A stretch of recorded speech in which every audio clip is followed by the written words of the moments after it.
D ಗ್ಯಾಂಗ್ನಿಂದ Renukaswamy ಕೊಲೆ ಪ್ರಕರಣಕ್ಕೆ ಸಂಬಂಧಪಟ್ಟಂತೆ ದೋಷಾರೋಪವನ್ನ ಹೊರಿಸಲಿದೆ ಸೆಷನ್ ಕೋರ್ಟ್.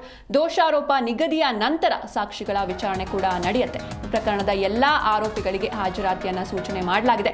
ಬೆಂಗಳೂರಿನ 57ನೇ ಸೆಷನ್ ಕೋರ್ಟ್ನಲ್ಲಿ ಈ ಒಂದು ವಿಚಾರಣೆ ನಡೆಯುತ್ತೆ. ದೋಷಾರೋಪ ನಿಗದಿಯ ನಂತರ ಸಾಕ್ಷಿಗಳ ವಿಚಾರಣೆ ಕೂಡ ಆರಂಭವಾಗುತ್ತೆ.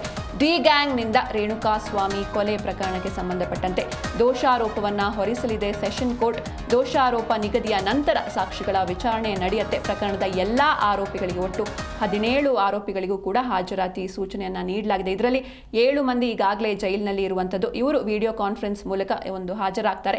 ಇನ್ನುಳಿದ ಆರೋಪಿಗಳೇನಿದ್ದಾರೆ ಅವರು ಕೋರ್ಟ್ಗೆ ಬರಬೇಕಾಗುತ್ತೆ. ಪ್ರಕರಣದ ಎಲ್ಲಾ ಆರೋಪಿಗಳಿಗೆ ಹಾಜರಾತಿ ಸೂಚನೆಯನ್ನ ನೀಡಲಾಗಿದೆ. ಬೆಂಗಳೂರಿನ 57ನೇ ಸೆಷನ್ ಕೋರ್ಟ್ನಲ್ಲಿ ಈ ಒಂದು ವಿಚಾರಣೆ ನಡೆಯಲಿದೆ. ದೋಷಾರೋಪ ನಿಗದಿಯ ನಂತರ ಸಾಕ್ಷಿಗಳ ವಿಚಾರಣೆ ಕೂಡ ಆರಂಭವಾಗಲಿದೆ. ಚಿತ್ರದುರ್ಗ ಮೂಲದ ರೇಣುಕಾಸ್ವಾಮಿ ಕೊಲೆ ಪ್ರಕರಣಕ್ಕೆ ಸಂಬಂಧಪಟ್ಟಂತೆ ಚಾರ್ಜ್ ಫ್ರೇಮ್ ಹಿನ್ನೆಲೆ ಎಲ್ಲಾ ಆರೋಪಿಗಳು ಕೂಡ ಕೋರ್ಟ್ಗೆ ಹಾಜರಾಗಬೇಕು. ದರ್ಶನ್, ಪವಿತ್ರ ಗೌಡ ಸೇರಿ 7 ಆರೋಪಿಗಳು ಯಾರೆಲ್ಲ ಜೈಲಿನಲ್ಲಿದ್ದಾರೆ ಅವರು ಕೂಡ ಹಾಜರಾಗಬೇಕಾಗುತ್ತೆ. ಆದರೆ ವಿಡಿಯೋ ಕಾನ್ಫರೆನ್ಸ್ನ ಮೂಲಕ ಇವರು ಹಾಜರಾಗ್ತಾರೆ. ಉಳಿದ ಆರೋಪಿಗಳು ನೇರವಾಗಿ ಕೋರ್ಟ್ಗೆ ಹಾಜರಾಗಬೇಕು. ಇದು ಕಡ್ಡಾಯ. 57ನೇ CCH ಕೋರ್ಟ್ ನ್ಯಾಯಾಧೀಶರ ಮುಂದೆ ಹಾಜರಾಗಲಿದ್ದಾರೆ. ಜೈಲಿನಲ್ಲಿ ಬಿಗಿ ಭದ್ರತೆಯಲ್ಲಿ ಜೈಲ ಅಧಿಕಾರಿಗಳು ಇವರನ್ನ ಕರೆತರಲಿದ್ದಾರೆ. ಜೈಲಿನಲ್ಲೇ ವಿಡಿಯೋ ಕಾನ್ಫರೆನ್ಸ್ ಮೂಲಕ ದರ್ಶನ್, ಪವಿತ್ರ ಗೌಡ ಸೇರಿ 7 ಆರೋಪಿಗಳು ಹಾಜರಾಗ್ತಾರೆ. ಚಾರ್ಜ್ ಫ್ರೇಮ್ ಮುನ್ನ ಆರೋಪಿಗಳಿಗೆ ಪ್ರಶ್ನೆ ಮಾಡಲಿದ್ದಾರೆ ನ್ಯಾಯಾಧೀಶರು. ಅಂದ್ರೆ ಈ ಒಂದು ಚಾರ್ಜ್ ಶೀಟ್ನಲ್ಲಿ ಏನೆಲ್ಲ ದೋಷಾರೋಪಗಳಿವೆ ಅದನ್ನ ಒಪ್ಕೊಳ್ತೀರಾ ಅಥವಾ ಟ್ರಯಲ್ ನಡೆಸಬೇಕಾ, ಈ ಕುರಿತಾಗಿ ಪ್ರಶ್ನೆಯನ್ನ ಮಾಡ್ತಾರೆ ನ್ಯಾಯಾಧೀಶರು. ಈ ಬಗ್ಗೆ ಹೆಚ್ಚಿನ ಮಾಹಿತಿಯನ್ನು ನೀಡ್ತಾರೆ ನಮ್ಮ ಪ್ರತಿನಿಧಿ ಭವ್ಯ ಸುನಿಲ್. ಭವ್ಯ, ಡಿ ಗ್ಯಾಂಗ್ನಿಂದ ರೇಣುಕಾಸ್ವಾಮಿ ಕೊಲೆ ಪ್ರಕರಣಕ್ಕೆ ಸಂಬಂಧಪಟ್ಟಂತೆ ಇವತ್ತು ಕೋರ್ಟ್ನಲ್ಲಿ ವಿಚಾರಣೆ ನಡೆಯಲಿದೆ. ಯಾವ ರೀತಿ ಸಾಗುತ್ತೆ ಇವತ್ತಿನ ವಿಚಾರಣೆ ಅಂತ?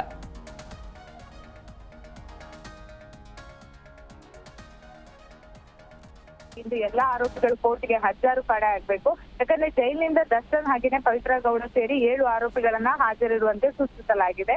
ಸೊ 57ನೇ CCH ಕೋರ್ಟ್ ನ್ಯಾಯಾಧೀಶರ ಮುಂದೆ ಇವತ್ತು ಅಂದ್ರೆ ಈಗಾಗಲೇ ಸುಪ್ರೀಂ ಕೋರ್ಟ್ ನ ಆದೇಶ ಇರೋ ಕಾರಣಕ್ಕಾಗಿ ಅದು ತ್ವರಿತಗತಿಯಲ್ಲಿ ಚಾರ್ಜ್ ಫ್ರೇಮ್ ಅನ್ನ ಮಾಡಬೇಕಾಗುತ್ತೆ. ಸೊ ಹೀಗಾಗಿ ಇವತ್ತಿನಿಂದ ಚಾರ್ಜ್ ಫ್ರೇಮ್ ನಡೆದು ಆದಷ್ಟು ಬೇಗ ಅಂದ್ರೆ ಸುಮಾರು 6 ತಿಂಗಳ ಒಳಗಡೆ ಒಂದ್ ವೇಳೆ ಚಾರ್ಜ್ ಫ್ರೇಮ್ ಮುಕ್ತಾಯ ಆದ್ರೆ ದರ್ಶನ್ ಅವರಿಗೆ ಹೈಕೋರ್ಟ್ ಅಥವಾ ಲೋಯರ್ ಕೋರ್ಟ್ ಅಲ್ಲೇ ಒಂದು ಜಾಮೀನು ಕೋರಿ ಅರ್ಜಿ ಸಲ್ಲಿಸೋ ಚಾನ್ಸ್ ಕೂಡ ಇರುವಂತದ್ದು. ಇದೇ ಸಂದರ್ಭದಲ್ಲಿ ಇವತ್ತು ತಲೆದಿಂಬುಗೆ ಸಂಬಂಧಪಟ್ಟಂತೆ ಕೂಡ ಇವತ್ತು ಆದೇಶ ಹೊರಬರಲಿದೆ. ಸಿಂಚನ, ಭವ್ಯ, ಇನ್ನು ಇವರೇನಾದ್ರೂ ಒಂದ್ ವೇಳೆ ತಪ್ಪನ್ನ ಒಪ್ಕೊಂಡ್ರೆ ಯಾವ ರೀತಿ ಒಂದು ಪ್ರಕರಣ ಸಾಗುತ್ತೆ ಅಂತ?